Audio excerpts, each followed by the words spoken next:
And welcome back to the Average Film Enjoyer. I am one of your hosts, Trey, and I'm joined today by my beautiful co-host, Evan. Evan, Hello. my friend, how are we doing today on this lovely Friday? Doing absolutely fantastic. Yeah. It's not really Friday for me because I work Saturday and Sunday, but that's true. I'm doing good. I am very happy about the interview we just did, which we'll touch on in a second. Yeah. Work's going good. Yeah. Good stuff. Yeah, yep. I'm doing good. The snow is finally starting to melt here. I know you're used to it because you're a psycho. Yeah. How cold did it get there? It got at its coldest like 10 degrees. 10 at night. F2C. Oh, minus 12. Oh shit. Wait, are you in Celsius or are you? Yeah, I'm in Celsius. Oh fuck. When you said it's like minus 47 here, I thought you meant minus 47 Fahrenheit. Would you like to know what minus 47 Fahrenheit is Celsius? Yeah. Is minus 44. It's very close. Celsius and Fahrenheit converge around minus 40. So. Oh shit. It was that cold. Yeah. It was that cold, bro. That's still so cold. That's so cold. Yeah, it's crazy. It's fucking crazy. No, but I'm tired of going out for a smoke, and the first step I take outside, I just wipe out. It's brutal. The shoes I wear to work are very old, and the treads are pretty much gone. So I'm just sliding around the parking lot as I'm walking to work. I'm like sitting outside at like midnight, just. Yep. It's terrible. But doesn't stop me. But yeah, I'm doing pretty good. We just finished interviewing writer and director of movies such as Madison County, Contracted, and Josie, Eric England. We just finished recording that. It was a fucking blast. What a cool fucking guy. We went for almost 2 hours, about an hour 40, and it was amazing. Yeah. It was so much fun. It was so nice fun. Guy. What a nice guy. We got so many insights into the filmmaking process of his films, and just talked about. I mean, we just talked about everything. It was a blast. He's just, again, like Evan said, he's like the nicest guy. He's we talked about inspirations, what kind of stuff went into making his horror movies versus Josie, which is more of a thriller. It was really, really cool. Yeah. So that was that's been the highlight of my week. I've been looking forward to that all week. Yeah. Very scary going into it. And then we started talking to him. And then the moment we started, it's just like, oh, it's a casual conversation. Yeah. So that was a blast. But we're here today to continue our Kubrick deep dive. Reviewing Barry Lyndon Peak and a Clockwork Peak today, which I'm quite looking forward to. But before we do that, it's movie news time. The people want to know what's been happening in the movie world, and some stuff's been happening. We're the only ones that can tell them. So Evan, you said we're getting an SNL biopic? Yes. Let me scroll up real quick. This movie sounds incredible. It stars Gabriel LaBelle, star of The Fabelmans, one of my favorite movies ever. He was robbed of an Oscar nomination, in my opinion. It's a fantastic movie, and he's playing Lorne Michaels, the creator of SNL, and it follows him in the early days. I'm still scrolling up. I gotta get the rest of the cast on. Here we go. It's called SNL 1975. Rachel Sennett is also starring, who we love. She's hilarious. And a smoke show. Yep. Yes. This film follows the real-life behind-the-scenes accounts of the opening nights of Saturday Night Live. How cool is that? Yeah, so excited. It's a really unique show, having to set up sketches every week that were pretty funny for the first like 15 seasons, and SNL's kind of hit or miss these days. I think Yes. some are much better than others, but still, it's I mean, always we, really we entertaining to watch. Weekend Update never fails to Oh miss my god, Colin Jost and dude, Michael Che. they kill The it. the only person that is better than them at Weekend Update is the man himself, Norm Macdonald. Yeah, rest in peace, Dude, Canadian what a legend. legend. Canadian legend. He's God. He has some of the funniest line delivery. Especially if you go listen to quickly steer off into Norm Macdonald land. Especially if you go listen to some of his like the Norm Macdonald show. It's Dude. so funny. His jokes are so stupid. My favorite joke of his is the owl, or not, sorry, the moth. The moth joke. Oh, I haven't heard that one. You gotta go on YouTube after we finish this and listen to it. It is the stupidest fucking joke I've ever heard in my life, but the payoff is sublime. Like he has this one joke. It's so funny. He's like, my wife went into a coma, and Oh, I've heard this one. he's like, he's like, I went to the hospital. The doctor goes, well, Norm, there's one treatment that I've seen succeed, but it's a bit risque. But I've seen it work. You got to perform oral sex. And he's like, my God. I love the way he says, by God. Yeah. He's like, all right, well, I'm willing to try it. He walks into the hospital room and he does it. He walks out and he goes, Doc, she's choking. It's such a stupid joke, but I love it. Yeah, it's His line delivery is unmatched by like literally any comedian ever. Yeah. So Maybe Mitch Hedberg. Mitch Yeah. Hedberg holds the place for my all-time favorite joke. He goes, see, bananas and stoplights are very similar actually, but with bananas or with stoplights, green means go, yellow means go ahead but be careful, and red means stop. But with bananas, yellow means go, green means go ahead but be careful, and red means where the fuck did you get that banana at? It's like my all-time favorite joke. But yeah, what were we oh yeah, the new SNL show. Yeah, an SNL movie is going to be awesome. I hope it's really cool. Yeah, I'm hyped for that. SNL is one of my all-time favorite shows. And yeah, it's so excited. Yeah. Gabriel LaBelle looks so much like Lorne Michaels. Yeah, and he's an amazing actor. Shout out the Fablemans. True as well. What else did we get this week? We got a lot of news about the Minecraft movie. We got quite a few castings for it. I gotta scroll. Jack Black being cast in the Yeah, we got Minecraft Jack movie? Black plus Jennifer Coolidge and shit. Jennifer Coolidge, Kate McKinnon, Jermaine Clement from Flight of the Conchords, or the What We Do in the Shadows movie. We got Daniel Brooks, Emma Myers. The cast is very weirdly stacked. It feels like somebody filled out a Mad Lib of celebrities. Yeah, it's a very odd combination because these actors are very different comedy styles. And I don't really know, like, is the movie just going to be them hunting the Ender Dragon? Or Yeah, I have no idea. building And a who's house? gonna play Like, Steve? I think Jason Momoa's playing Steve because he was the first person cast for it. So I would just assume he's playing Steve. Oh, okay. But genuinely, I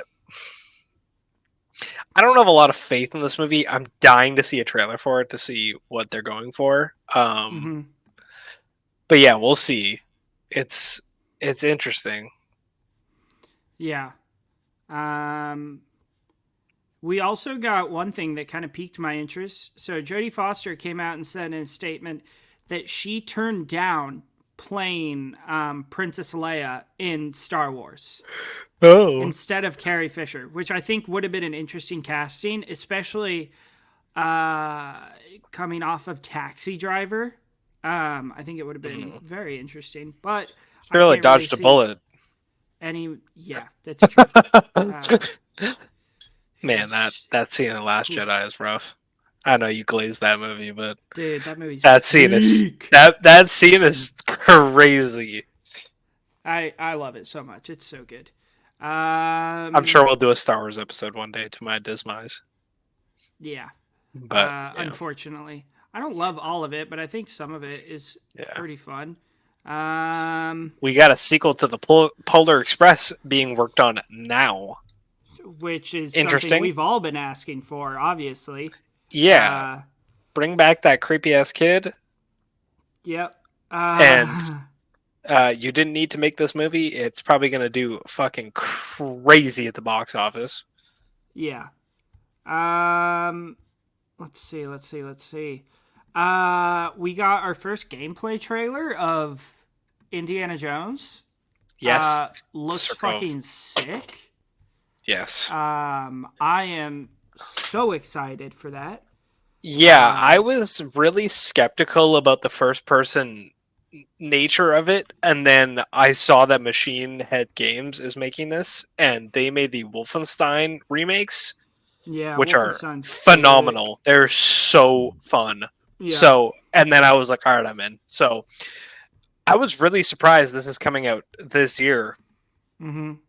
2024 is kind of crazy. So, yeah, I have faith.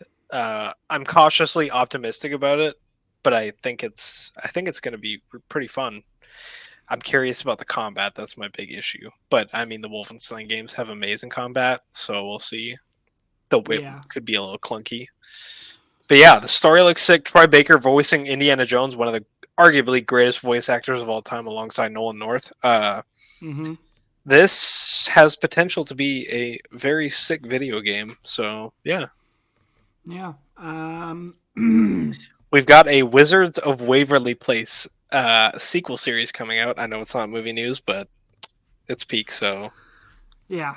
I mean, hey, nobody asked for any of these. Make original content, please. Yeah, like we got Zoe 102, I think, last year, and who watched that shit? Nobody. I didn't watch it.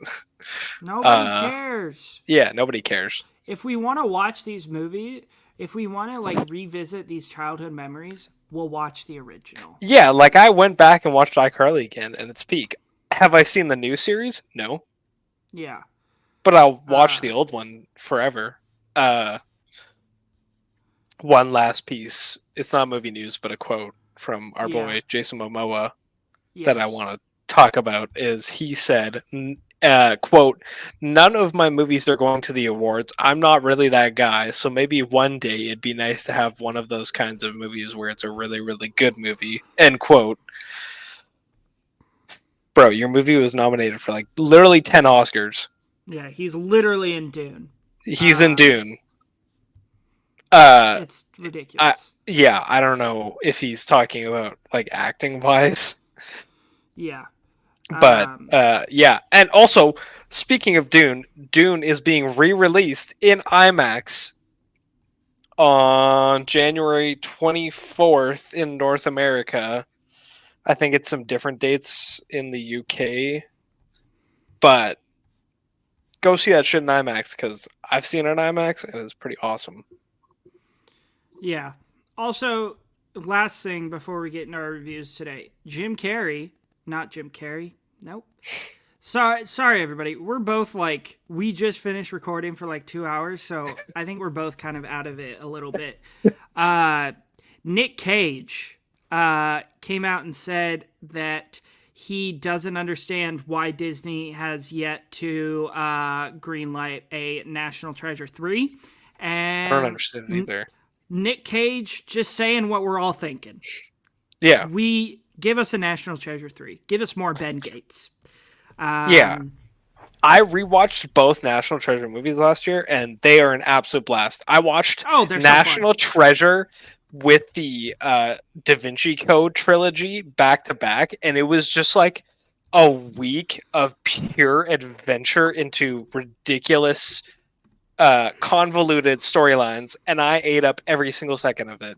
Yeah. They're like And They're both who's very similar, but Diane also Kruger? yeah, Give us more Diane Kruger, please. She is. they're just so fun to watch. Like they're predictable. Yes. Are they cheesy? Yes. Are they extremely fun to watch because these adventures and mysteries are always crazy? Yeah, they're awesome. I didn't watch the TV show. I probably won't because Nick Cage is the heart and soul of There's a National National Treasure. Treasure TV show? It's on Disney Plus. Yeah. The Oh, Book of that's Secrets, I terrible. think it's called. Yeah. Oh, I probably will. No, Book of Secrets is the second one, which, might I Mm. say, the second one, much better than the first Wait, one. it's shit, what's it called? I don't know. I'll pull it Um, up. oh, another thing I want to start talking about is daily check-ins, not daily, weekly check-ins on Percy Jackson. Since we're getting one of those a Yes, week, are you all caught up? I am caught up. Except So I we are slept through the like last like what, 5 minutes. six episodes in, seven Yes. episodes in. What are your thoughts so far on Percy Jackson? Yeah. So I'm kind of basing my enjoyment for the show on how shit the movies were.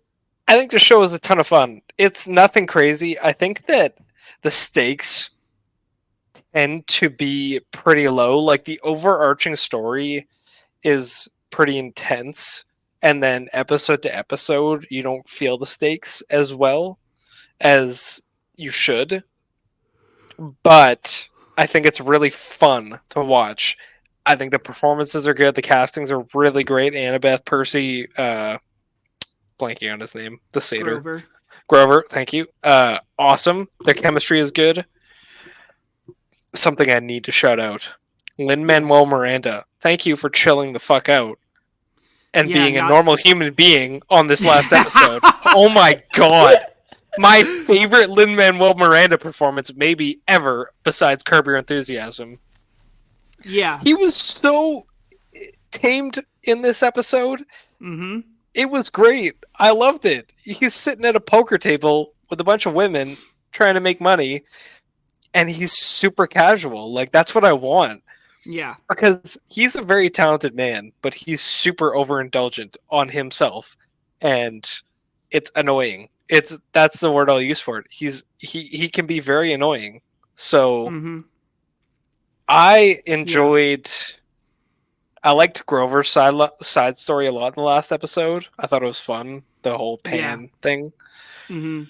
But yeah, it was a good time, and I'm hopeful that as the seasons go on, it'll only get better and better as they learn kind of what they're going for and the path they're on. Mm-hmm. Yeah. I'm enjoying it a lot as well. I think the last time we touched on this was when the first two episodes came Yeah. out. I've been really enjoying the castings. I think Mega Mullally as I can't remember she's one of the Fates. She's doing an excellent job. I thought the casting for Ares, I thought that guy, I don't know his name, but I thought he did a Yeah, great job. I thought that that was was a really cool. really good casting.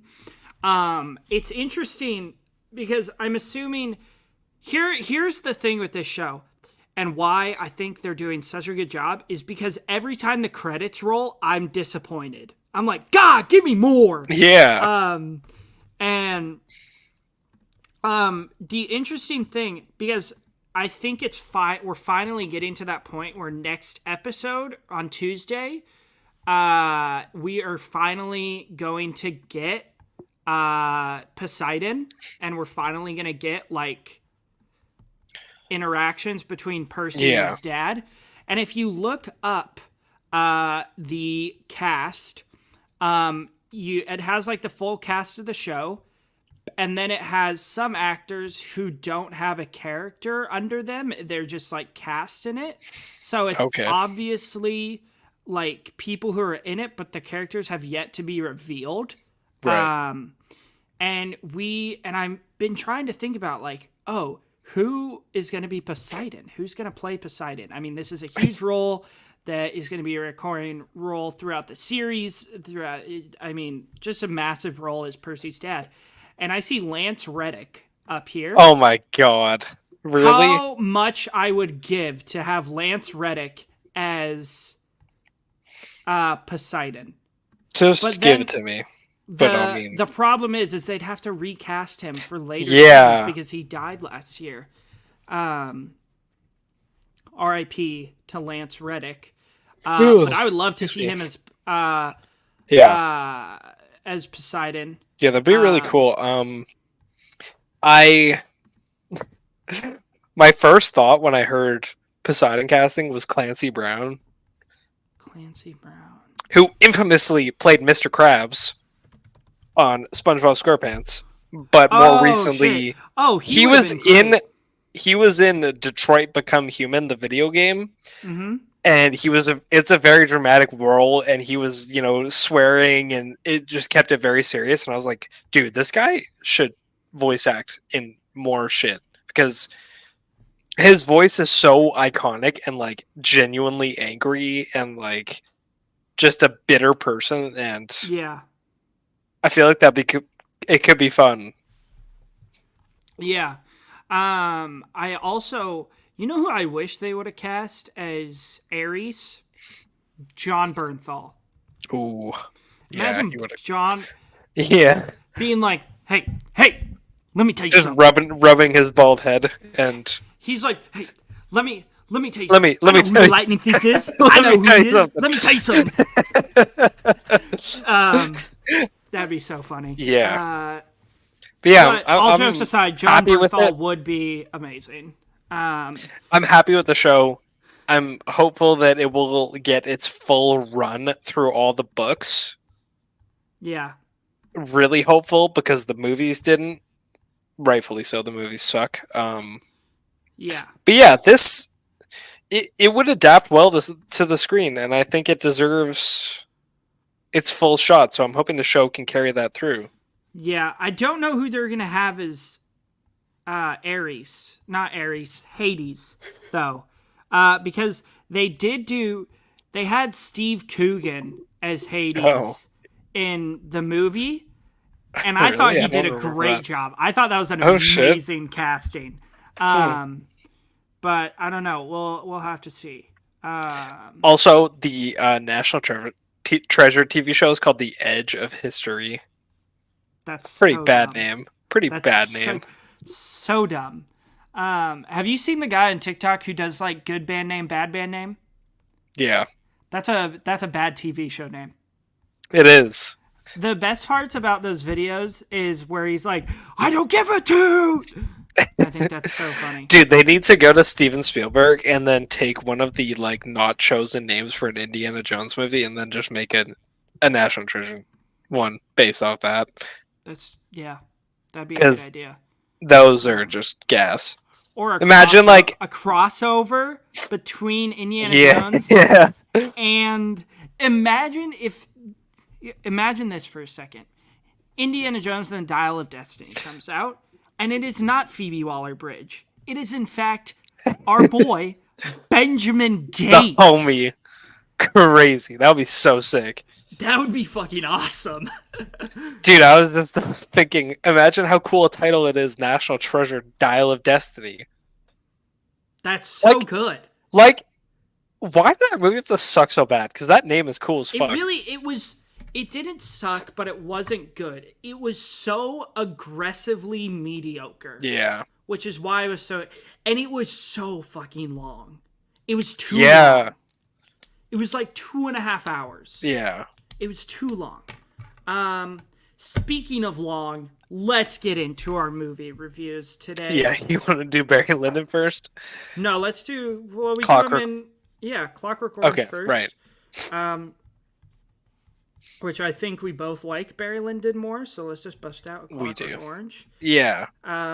First off, my review for Clockwork Orange just says average milk enjoyer behavior. Yeah, dude. If you drink milk casually, yeah. Based review. You're a psychopath. Yeah. So shout out Carl on the Film Scoop.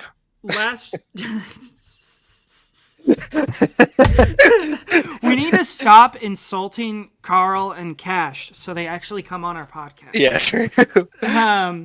But So Sorry. obviously, last week we talked Doctor Strangelove and 2001, which was actually on Tuesday. Those were our last ones that we talked about, where Kubrick really started. I'm just trying to stall here until I figure something out. Kubrick really started to come into his own with those two films. I mean, Doctor Strangelove, the greatest war satire ever made, in 2001, the greatest sci-fi movie ever made. So he came out in 2001, in 1968. Then, how many years is that? 3 years later, in 1971, he releases A Clockwork Orange. This film stars Malcolm McDowell, Patrick McGee, Adrian Corey, Miriam Carlin, Michael Bates, Warren Clark, John Clive. Just a really stacked cast. This has a 4.1 overall on Letterboxd, with an IMDb score, I'd have to assume pretty high, 8.3. So Pretty we will close. probably be getting this in the next couple months in our IMDb series. Yeah. Um, I'm not watching it again. I probably won't either. We'll probably just talk about it again. Now, for a synopsis for people that don't know, being the adventures of a young man whose principal interests are rape, ultraviolence, and Beethoven. In the near future Britain, young Alexander Delarge and his pals get their kicks beating and raping anyone they please. When not destroying the lives of others, Alex swoons to the music of Beethoven. The state, eager to crack down on juvenile crime, gives an incarcerated Alex the option to undergo an invasive procedure that'll rob him of all personal agency. In a time when conscience is a Commodity. Thank you. Can Alex change his tune? I should have drafted this for when we did our draft for most movies. First off, neither of us go ahead. did. Sorry. Yeah. Yeah. First off, the synopsis for this movie gives away way too much. Yeah. I know most people have seen it, but that's the first 2 acts of the movie. And that's kind of crazy because all I knew going into this movie was that there's a very fucked up crew of people and they break into a person's house and rape somebody while singing in the Rain. That's all I knew. Yeah. I didn't know they get caught. I didn't know. I mean, I'd seen. There was this classic. It was after I'd seen the movie, but my brother sent it to me, and it was because when Force Awakens came out, he forced me to watch 4, 5, and 6 of Star Wars. I'd seen 4 and 5, but I hadn't seen 6, and he was like, "You need to watch all of them." Yeah. And he sent me this meme. It was like rewatching the prequels before watching Force Awakens for the first time, and it was just Alex with the Oh, that's God, what a fun scene. I think it's good to go into this movie blind. First off, what a banger title! My God, A Clockwork Orange, dude. Yeah, that's just a sick title. Good movie title. Yeah, poster is sick as hell too. Yeah. I mean, there's so much to break down here. Again, and this is a thing that I want to mention every episode because I think this is what made Kubrick such an amazing filmmaker, is him pushing the envelope. Yeah. And he didn't just push it, this movie. He hooked it up to the back of his pickup truck and drove it a mile. There is just insanely graphic rape scenes in this film. There is an insane amount of nudity. The original cut of this movie that was released in Europe, there's a scene that is cut out of the film that you can't find anywhere. No director's cuts, no nothing, because this movie was released, and then some kids went out and imitated a scene in the movie that was later cut from it and ended up murdering people. I mean, this movie... Did you not know about this? No, what was the scene? If you can say it. Nobody knows what the scene was. But it Oh, was like what the first cut. It was like released in like Germany or something, oh shit. and well, no wonder they murdered each other. Friggin' Germany. No, I've no. I mean, I do have problems with Germany, but not. God, I'm digging myself into a hole Let's. here. Let's move on.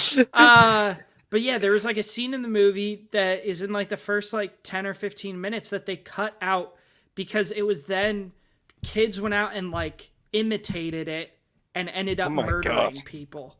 Um, Jeez. so, I mean, this film is obviously very problematic if you want to look at it that way. I think it's really interesting in a way. It's a very interesting look on to where we could be going as a society. And before we get into the philosophical parts of this movie, I just want to talk about the technical aspects. First of all, Yeah. the score of Dude. this movie. Oh my Just god. unbelievable. It's so good.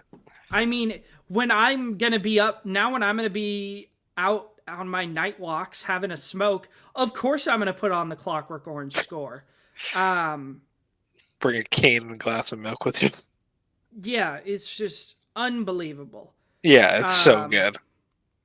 And then, This movie, I don't want to say has the vibes, but the vibe of this movie is crazy. It it picks what it wants to go for, and it's like this Beethoven field soundtrack that is weirdly creepy, and then you have Alex and the boys committing. I love so much that they call it the old ultra violence. I think it's so funny, yeah, and ultra violence is what they do. And man, this movie is crazy. Like Kubrick knew exactly what he was going for, and yep. oh my god, did he through the score, the cinematography, the set pieces achieve Mm-hmm. it. Like it's Mm-hmm. crazy. Yeah. Yeah, and you even talked about, because we did a little watch party Yeah. the other night, me, you, and Ben, and we all watched it together. You even talked about the color scheme Yeah. of the movie is crazy. Yeah, it's really odd because this movie is super colorful. A lot of the color palette is just straight rainbow. You have scenes where Alex will go into a store and the walls are just these vibrant ass colors. It's really crazy. It reminded me of another movie. I don't know if it's in the IMDb top 250. I hope it is because I want to talk about it. The Umbrellas of Cherbourg, the inspiration for La La Land. This movie also has an insane color palette, and I find those really, really unique because it kind of puts you in this like alternate world feeling because you don't go to places like that. Yeah, Like it's not a normal thing to just go to a store and the walls be pink and blue and all yellow and all this shit. Like I think that number one, it's very pleasing to the eye, and two, it kind of puts you into okay, this isn't reality because it's so odd. yeah. It's yeah, it's and like I said earlier, this movie feels like uh it feels like where we as a society could be going. Um in the way that it's very I don't it's just like stuff that is even done today. Yeah, and even like the It's synopsis is like in the near future. It's not yeah. futuristic. It's this is near, and Yeah, this movie's and from the 70s. Like I want to talk about the specifically. So obviously, the Alex and the fellas. yeah, Um, what happens is they break into someone's house and they basically assault this man. They rape his wife, and then they all try to escape but Alex doesn't escape. Alex is the only one that gets caught. And so Alex goes to prison, where he undergoes this. Well, he's in prison for a while. He's kind of acting like he's reformed, more of a respectful individual. He's has a close relationship with like the priest that the priest of the prison.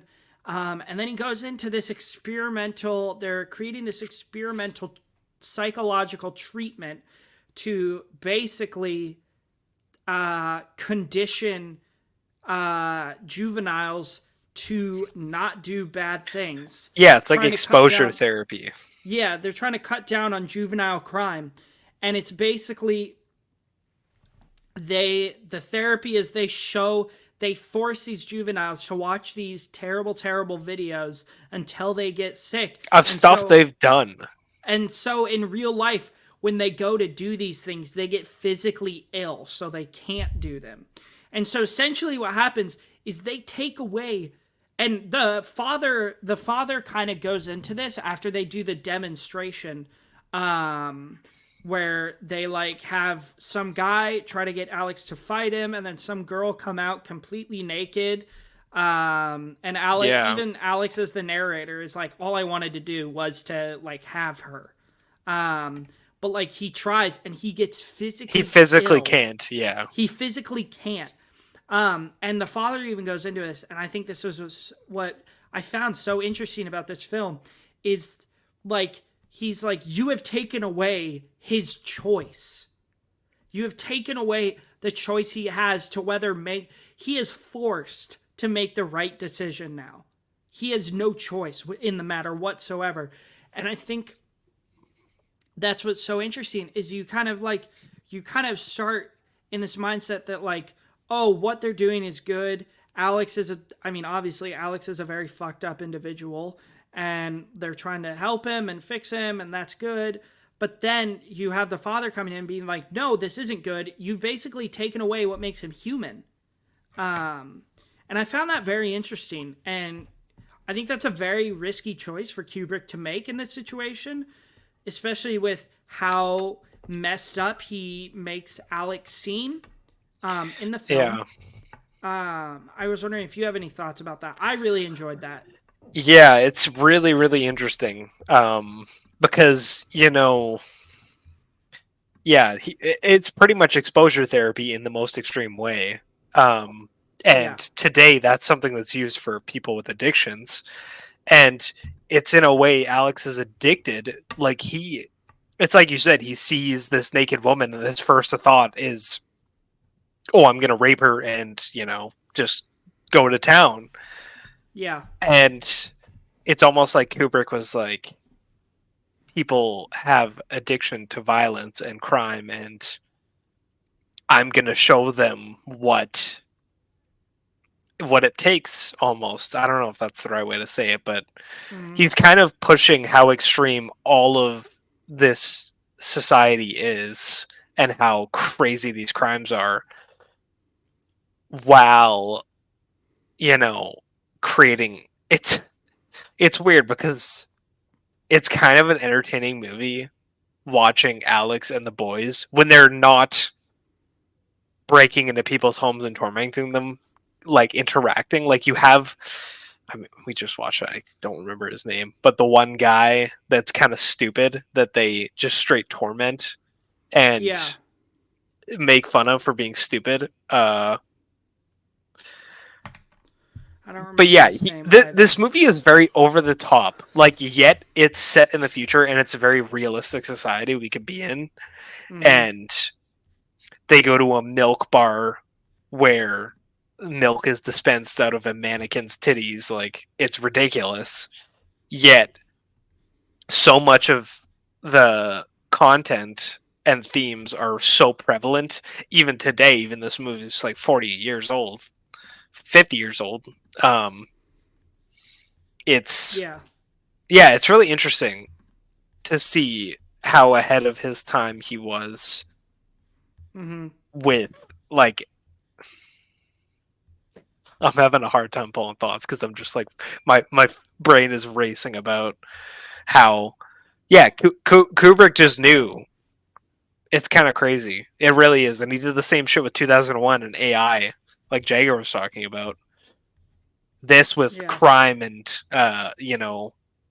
the youth being corrupted is the same kind of thing. Yeah.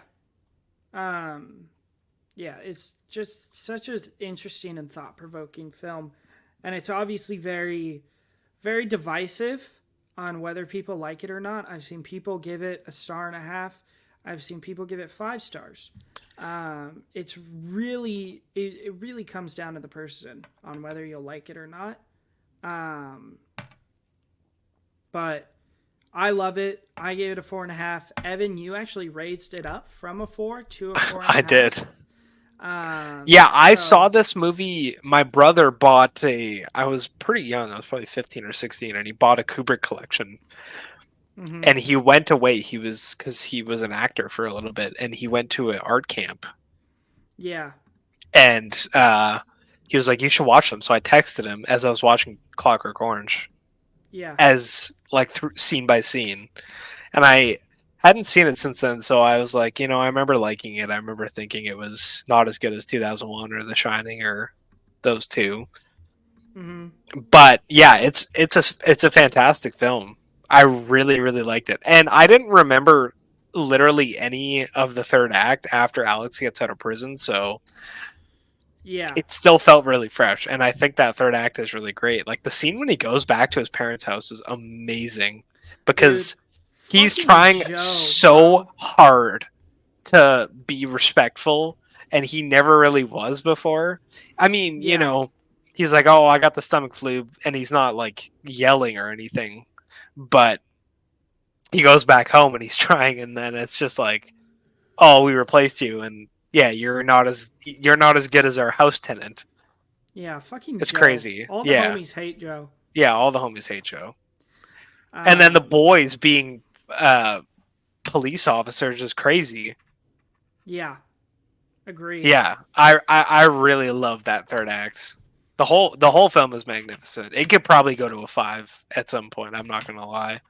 Yeah, It's more just that it's not an easy film to get through. So I think the rewatch value is not great. That yeah, first 30 to 40 minutes is very very tough to watch. yeah.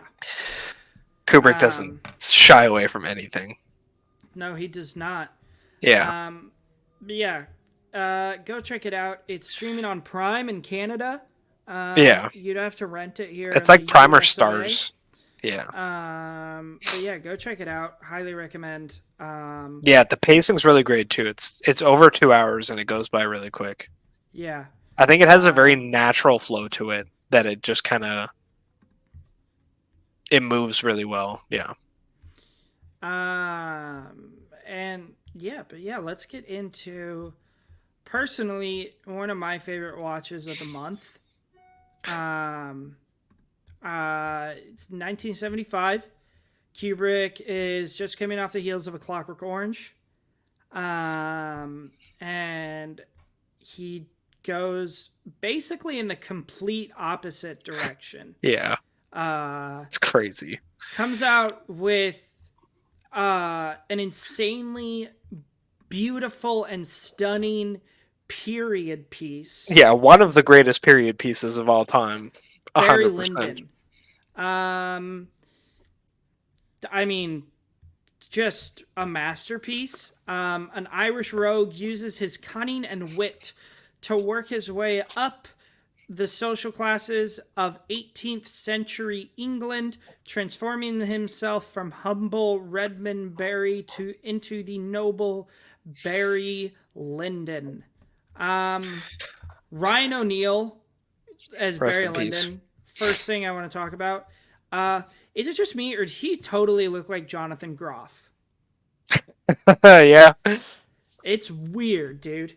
Um, yeah, I mean, this was my first watch, and I mean, Evan, how many times have you seen this? I've only seen it once. I watched it over the summer. Yeah, it's a masterpiece. Um, the first thing that's pretty obvious to talk about is the The cinematography. cinematography. Oh my god. Just masterful here. I mean, genuinely, every shot looks like a painting. Yeah, one of the things you hear about this film a lot is every single shot looks like a painting, and it That's sounds like hyperbole. It's not. yeah, It's that's crazy. This movie not is an exaggeration. beautiful. It is insane how good this movie looks. The shot of Barry Lyndon, it's the classic shot that everyone uses, and Yeah, he's like sprawled out on the chair with everyone behind him. It looks like a painting hanging in the Louvre. yeah, it's an immaculate I don't looking know how film. Kubrick did it. Um, I don't know how he does a lot of things. He's a Yeah, man of true. We'll never mysterious know. ways. Um, but also we get a great story here. And a Yeah, lot of people, this is what a lot of people complain about with this film is the story, and they don't feel that it's as strong as some of his other work. I'd have to disagree. I found this to be a very engaging story with very engaging characters.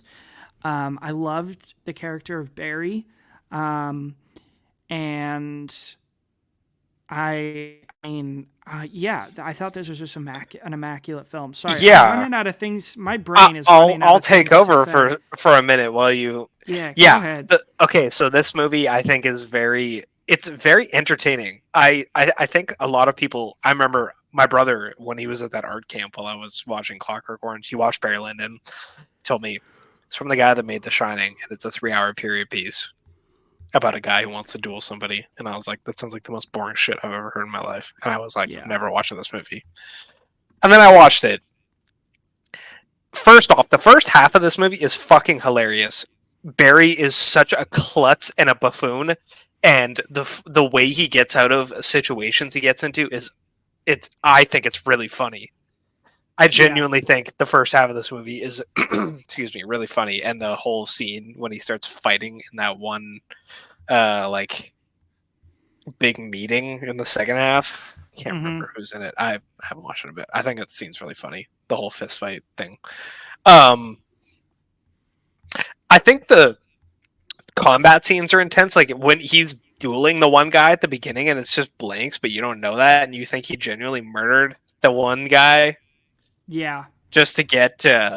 Yeah,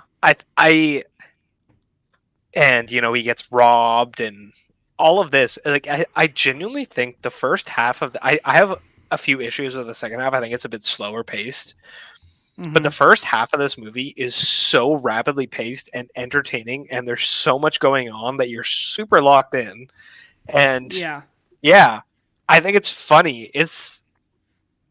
It's got that same dry humor as Doctor Strangelove in a different way, but it's still that very stupid dry humor that you kind of want because yeah, Barry is just a random nobody that's working his way up somehow. And yeah, I was recommended this movie by a few people, and I sat down.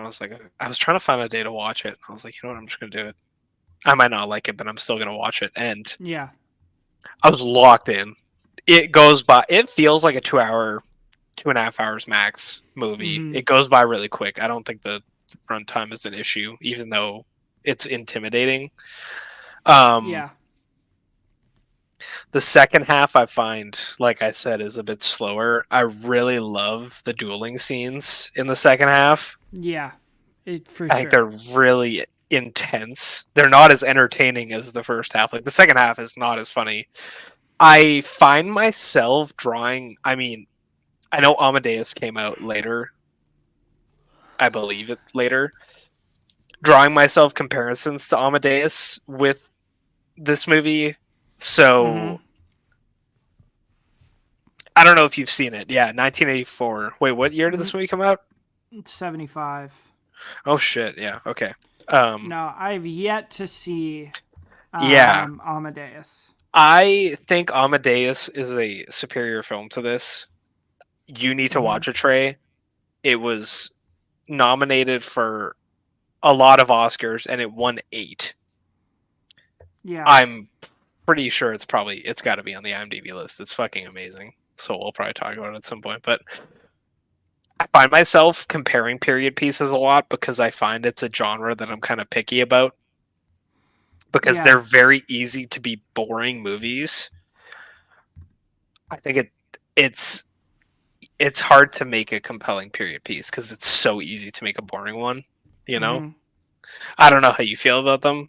Uh, my top three are Uh, this, Portrait of a Lady on Fire, and Amadeus. yeah, I definitely have Portrait of a Lady on Fire up there. I have that at a 5 as well. Yeah, Um, but historically, I'm just not a huge fan of period yeah. pieces. I find there are movies you really Like need to be in the mood for.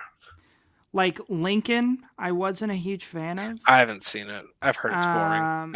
I mean, Same as Barry I feel Lyndon. like Kubrick does an excellent job with the period piece. Also, looking at Spartacus, Spartacus, I thought was excellent.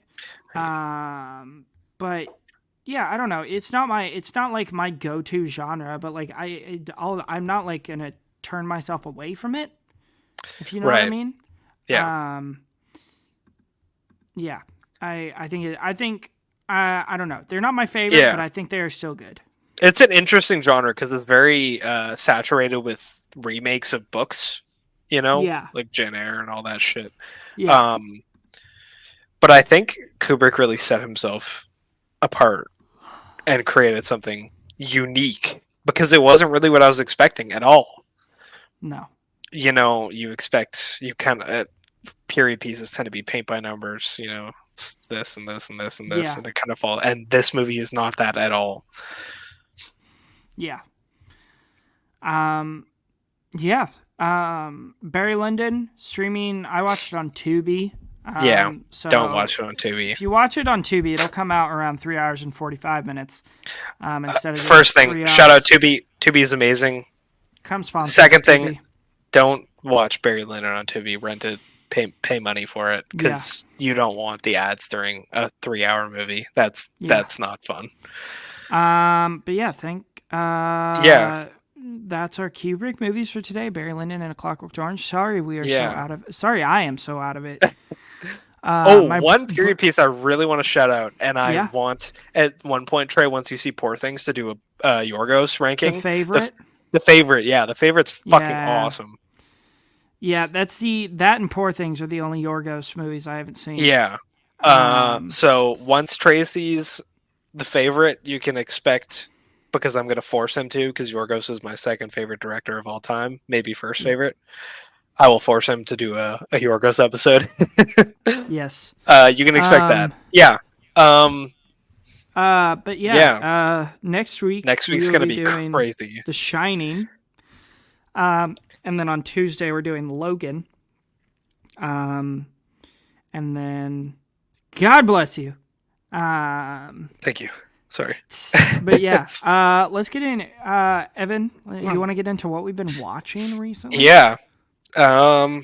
So Let's see here. I think I left off on Spotlight. And then That's what I left off on. I watched A Clockwork Orange. Yep. We already talked about W. it. And then I finally completed the trilogy. It's not a real trilogy, but the third Wong Kar-wai film I really wanted to watch. In Shout the out Mood for Jagger. Love. In the Mood for Love. Yeah. This movie is fucking vibes, as are all of his movies. I find that when you watch a Wong Kar-wai movie, you can expect a love story and some drama and motherfucking vibes. Like, when I was recommended his movies, I was told, you don't need to be fully locked into the plot to respect his films, Mm-hmm. because he creates environments that are so pleasing to look at and immerse yourself into. Yeah. The color For sure. palettes are insane. The soundtrack and score are crazy. He manages to turn a pretty simple plot about a man and woman who both find that both their partners are cheating on them into just vibes. It's a romantic film, and it's sad and it's funny and happy, but Yeah. it's just so cool. Watch this movie in the early morning or at night with the lights off, curtains closed, turn the volume up. The music is great. The acting is fantastic. Like, One Car Wide just continues to pump out really phenomenal time. Like, his movies are just fun to watch. They're slow, yet you don't really ever feel bored because you're so locked into the worlds of them. Yeah. Yeah. So my ranking for those three is Chungking Express. It's the king of vibes. It's crazy. And then In the Mood for Love, I have it at a 5 star. And Okay. then Fallen Angels, I have it a 4.5. For, I think Fallen Angels maybe has my favorite colors of the three movies because it's just crazy. These like Mm-hmm. really cool greens. It's great. Yeah, In the Mood for Love is awesome. Go watch it. Yeah. You can do two at a time if you want, because I only have like 4 movies to talk about. Okay, cool. First one I watched, Running with the Devil, with Nicolas Cage and Leslie Bibb and Cole Hauser and Lawrence Fishburne. Fucking terrible. Half star. Just absolute ass. So that was a real disappointment. A surprise? No. A disappointment? Yes. And then I finally checked off Airplane off my watch list. God. What a fucking blast, dude. So funny, dude. Oh my It's god. so funny. Oh my gosh. Wait, have you seen The Naked Gun? No, I haven't. Oh and I my know I god, need- bro. I Watch know The I Naked need Gun to. like today or tomorrow. I think it's funnier than Airplane. Yeah. But I have both of them very highly rated. But just absolutely iconic, filled with so many great jokes. It's such stupid humor. Yeah, I love it. It's a blast. The scene when I don't even remember the context of the scene because I watched it earlier You're in the year. Kareem Abdul-Jabbar. No, Dude, I'm not. I'm Roger Murdoch. Bro, when the fucking plane pulls up in the airport and it's got the turban and like the Jewish like hair down it and the beard and all that, Yeah. I was dying. Yeah, I love Airplane. It's amazing. It's so very funny. Good. But yeah, Running with the Devil and Airplane. All right, give us your next two. My next one Or is your next one. Sorry. Yeah, my next one is a Tubi classic, The COVID Killer. Yeesh. I gave this a half star. I drove to Wendy's while this movie played and I didn't pause it and I came back and it was still going. And I didn't miss anything. Yeah. Uh It's rough watch. It's really bad. It's super weird and racist, and there's a sex scene in it that's like a straight porno. There's some George Floyd stuff in this movie that is just crazy that they thought was okay to make. The plot is it's like Sick, if you've seen that. Yeah, that movie was pretty terrible too. I liked Sick. I thought Sick was cool. I thought Sick because we have this like group of COVID movies, and I thought Sick handled it the best, where you have a group of people isolated, but it's not necessarily I hated that movie. locked out. I have that movie at a star. Oh really? I think I have it like a 3 or a 3.5. I thought it was cool. Anyway, this movie sucks. Don't watch it. Yeah. What a glowing review. Yeah, it's really bad. Let's see what else I got here. And then I watched Mike Mills's Come On, Come On, starring Joaquin Phoenix. God, we're about to fucking glaze, bro. Oh my god. Dude, peak. It's so good. Let me shout out Woody Norman for a second. Not only was he great in this, but also great in the 2023 release Cobweb. Oh shit. What a great actor he is. And I mean, this movie, it was so heartbreaking and sweet all at the same time. It was beautiful. I loved it. It is definitely going to be that. It feels like it has high rewatchability. It does. Did you know that all the interview scenes with the kids are real? I assume so. None of that's scripted, yeah. Yeah, that I kind of got that vibe. Yeah, come on, And come then on is like sorry, I need to yeah, go glaze. ahead. Uh yeah, it's such a it's a tough movie because it has a lot of sadness to it, but Yes, Joaquin and very his much so. sister's dynamic is so heartfelt, and it's one of those movies that even though it's in black and white, you really feel that man, the world is beautiful moment. And Mm. I think Mm-hmm. it's just a heartfelt movie at its core. I love the scene when they just go to like Central Park or whatever and start screaming. Dude, I was It's sobbing. so good. Oh my god, like Yeah, it just it's a it great hits film. every single emotional beat hits perfectly. Yeah, I and it's love Come not. On, Come On. You don't have to be like. It's a very easy watch. It is Um, an easy watch for sure. It's like I loved it. yeah, it's I think that most people would like it, but since it's in black and white, a lot of people wouldn't watch it, unfortunately, which sucks because it really like accentuates it, I think. Yeah, Because instead of focusing on the scenery, because since they spend a lot of time, walking through really beautiful areas, yeah. you don't see color, so you see into like their emotions more.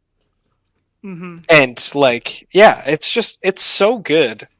If you want to feel good by the end of a movie with some sadness in between, go watch it like as soon as Yeah, possible. I yeah. think it's on Prime in Canada. It's on Prime here as well. Yes. Okay, yeah. Yeah, go check that out. And then I followed that up with the utter shit that was Frankenfish. Sorry, what And did you rate? Come on, come on. 4.5. Gotcha. Cool. Yeah, Frankenfish was a half star.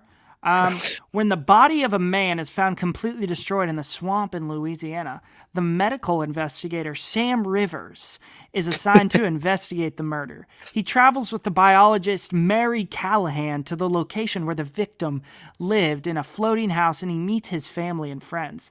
They find that Chinese snakeheads genetically engineered that belong to a wealthy hunter are attacking and killing the locals.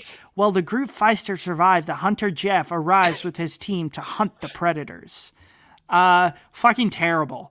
But it was laughably, I guess it was laughable fun. Right up Ferdinand's alley. Oh god, yeah. That kind of bad. What did you Yeah. watch this on? Tubi. Yeah. I feel like I All didn't need right, to give ask us your that. next one, Evan. Yeah, my next watch was Josie. So I'm gonna talk about it for a bit in case you haven't watched our interview with Eric England, which you should go watch. Well, Eric England. This episode we're recording now comes out today. The Eric England one Oh, comes out it's today. tomorrow Okay, or sorry. Sunday. Yeah. Josie is really, really great. Yes. It's kind of set up. I don't want to say too much because I think the payoffs throughout this movie are really great. Yeah. It's set up kind of as a weird erotic thriller. Um, it has great performances by Sophie Turner and Dylan McDermott. Mm-hmm. I think the scenery is really great. It's like this rural kind of feeling, even though they didn't shoot it. I was kind of surprised that he said he shot in L.A. Yeah, that kind of blew my mind, to be honest. Yeah, because it doesn't feel like it. I think the camera works good. I think the acting is really, really great. And Yeah. yeah, go watch it. It's really great. Yeah, for sure. Do you just You want to can do hear your more last thoughts one, and then this I'll bust weekend. out my last few? Yeah, my last one is Madison County. Yeah. um, W. a horror slasher, also directed by Eric England. You can hear more thoughts on the interview with him this weekend. But this movie has some great kills. It's a rural setting, small town type thing. Mm-hmm. Yeah. Uh, it's really cool. The premise of the film is really great. They go to investigate a book about a killer, and they get to this town, and some weird shit goes down. I really liked it. I thought the kills were great, and yeah, it's a good time. It's really short. It's on Tubi. It's like 80 minutes maybe. It's super quick. Pacing's good. Acting's pretty decent. Gore is great. So yeah, check it out. Yeah, my next two are also Josie and Madison County. Yeah, if you would like to hear our thoughts, tomorrow we will be releasing our interview, almost 2 hours long, with the writer and director of those two movies, Eric England. We had an absolute blast talking about those and the filmmaking process that went into making them. Yeah, it was a good time. And then followed up Madison County with Barry Lyndon. Already talked about that. And then last night, again, I'm doing a slow rewatch through the MCU. And what I kind of do is I kind of just like watch whatever movie or TV show I'm on. I watch it like bits and pieces at a time. Like I like watching movies while I'm in the shower. Like I'll be taking a shower and then I'll set my phone up on the little ledge. And I've done that. Playing. It's peak. So I'll like watch, like that's when I'll do like my Marvel rewatches while I'm taking a shower and stuff. So last night took me 4 or 5 days, but I finally finished my rewatch of Shang-Chi. Should really be called Shang-Peak and the Legend of the Ten Peaks. It's so fucking good. Oh my god. That might be the best Phase 4 movie. It is the best Phase 4 movie, and it's one of the best origin stories in the MCU. Oh god, yeah. It's so good. Simu Liu and Awkwafina have unbelievable chemistry. I know a lot of people shit on Awkwafina. Number one, she's fucking amazing in The Farewell. If you hate her, go watch that movie. You'll change your mind. And then watch Shang-Chi, because she's pretty decent in it. Genuinely. Dude, I don't know why people hate on her. I fucking love Awkwafina. I think she is so funny. And also we get Michelle Yeoh, who is like a kung fu goddess. Yeah, the combat in this movie is amazing. Yeah, the hand-to-hand stuff might be the so best good. hand-to-hand combat in the MCU. It is, for sure it is. The only one that I see contesting with it is not Civil War, Winter Soldier. Yeah. But yeah, this is a great film. The special effects look really good. Great castings, just a really great all-around fun film. And I always have a blast with it. And Ronnie Chang is in it as John. Always love Ronnie Chang in a movie. He is so fucking funny. I love him so much. Yeah, just a great film. And that's kind of what I've been watching. I also started rewatching before we recorded this morning, Tron Legacy, because I felt like I needed to rewatch a Peak. So, yeah. Peak. Do you have that at 5 stars too? Yeah, absolutely. W. Dude, W. It's so good. Oh it's my god. So, like here, I will make a list of the things that are wrong with it, and then a list of all the things that are right with it. Things that are wrong. The de-aging CGI for Clue. Yeah, Jeff Bridges. And that's it. Things that are right with it. Literally everything else about the movie. Dude, I'm going to rewatch it this week so we can talk about it. God, dude. I've seen it 10 times. Sick. I've seen it 10 times, and I still haven't seen the original. Dude, I had never seen it, and then me and my girlfriend were looking for a movie to watch, and I was like, shit, maybe we should watch Tron Legacy. And she goes, I fucking love Tron Legacy. And I was like, huh? Yes! And then girlfriend! She was like, she's like, you know exactly why the ladies love that movie. Yeah. And then she goes, can we watch Tron Legacy? And I was like, yeah. And then I was just sat there for like 2.5 hours, and I'm like, oh my god. It's peak. And it's also, so good. I love it for the same reasons the ladies love it. Garrett Hedlund, man, easy on the eyes. Yeah, absolutely. Wow. Plus Olivia. Wow. See, Olivia Wilde as well, yes. Fun for everyone. Peak cinema. So good. Shout out to Oscar if you listen. I don't think Oscar listens to our podcast, but if you do, Shout out Oscar. Yeah. That's the average film enjoyer for today. Join us Tuesday for our review. Again. Does Cash like it? Cash has it at a 5, I'm pretty sure. W. We glaze Tron Legacy on this podcast. Biodigital jazz, man. Oh my god, that movie's so fucking good. Tune in next week we talk about Tron Legacy for an hour straight. Yeah. Join us next week where we do a scene-to-scene reenactment of Tron Legacy. Yeah. No. Join us Tuesday for our review of Logan, directed by James Mangold. Currently streaming on Disney Plus if you want to watch it to prepare. And then next Friday we will be reviewing The Shining, which I am quite excited for. So excited. First, it's the last thing I want to shout out everybody who watched our episode on YouTube, our last episode. Usually we'd get like 20 or 30 views an episode, and like by the first when it's been up for 24 hours, maybe 10 views. It had been up for 24 hours and we were already at 150 views. So shout out to everybody that just like boosted our viewership on the last episode. Keep doing that, please. Yeah. It makes us feel good, makes us feel that we're doing something right. Share us with your friends that like movies. Share us with anybody that likes movies. Yeah, and go check out our interview with Eric England, because it is not tomorrow. Only more of this yap sesh, but you're going to get a really cool insight into making horror movies and stuff like that. It was a really fun time. Me and Trey were both pretty nervous about going into it. Yeah. And it's just really fun. Yeah, it was a good time. That will be released tomorrow, so you guys can be looking forward to that. If you want to follow us on our socials, Evan is Evan0567 on Letterboxd, and I am Trey the Film Noob everywhere.